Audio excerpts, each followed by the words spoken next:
Conferenza stampa oggi nella sala giunta del Comune di Agrigento da parte degli assessori Francesco Picarella e Marco Vullo.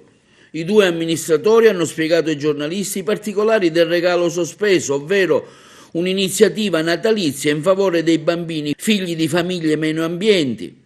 Sarà comunque Natale, è un'iniziativa che abbiamo sviluppato come assessorato attività produttive insieme alla collaborazione dell'assessorato alla solidarietà sociale guidato da Marco Vullo. L'iniziativa di fatto è rivolta a una doppia valenza ed è rivolta da una parte ai commercianti che naturalmente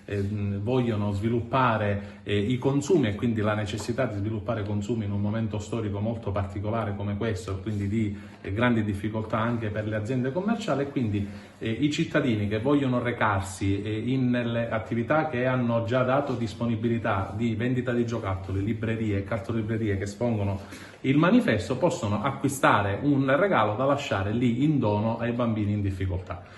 Poi naturalmente questi doni saranno suddivisi per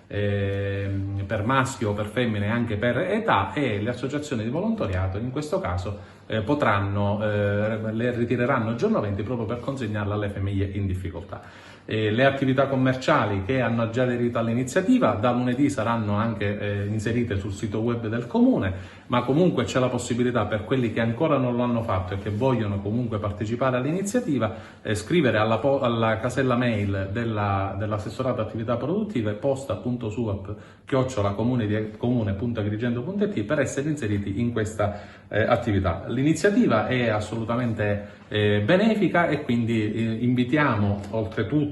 anche nel periodo natalizio, invitiamo tutti gli agrigentini naturalmente ad acquistare. È un'iniziativa lodevole, rivolta a chi? Rivolta innanzitutto ad incrementare l'economia locale attraverso l'acquisto di doni da poi regalare, e poi la sospensione di questo regalo che andrà a chi? A quei bambini che vivono nella difficoltà, che non sono stati magari meno fortunati di altri, attraverso l'aiuto delle associazioni di volontariato a cui va il nostro ringraziamento, e mi riferisco alle Suore di Porta Aperta, ai volontari di strada, al CAV, alla Caritas e a chi ancora vuole aggiungersi a questa iniziativa. È una iniziativa bella, lodevole, perché ci avvicina sempre più a quel tessuto sociale che vive la difficoltà ad Agrigento, e noi vogliamo insieme arrivare a tutti. Grazie all'assessore Picarella, grazie ai servizi sociali che si stanno interessando di questa situazione, e grazie soprattutto ancora una volta alle associazioni che in questo percorso che abbiamo iniziato nella giornata di ieri avrà, diciamo, un proseguo anche nel futuro per cercare di arrivare il più possibile a queste fasce deboli della nostra città.